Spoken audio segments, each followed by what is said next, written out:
யாரெல்லாம்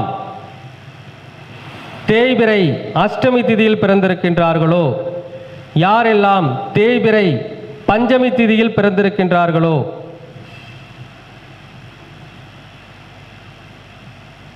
யாரெல்லாம் தேய்பிறை இல்லைங்க வளர்பிறை சதுர்த்ததசி திதியில் பிறந்திருக்கிறார்களோ, இதே தான் மறுபடியும் வளர்பிறை சதுர்த்ததசி, தேய்பிறை அஷ்டமி, தேய்பிறை பஞ்சமி திதியில் பிறந்தவர்களுக்கு சரியான வேலை அமையாது.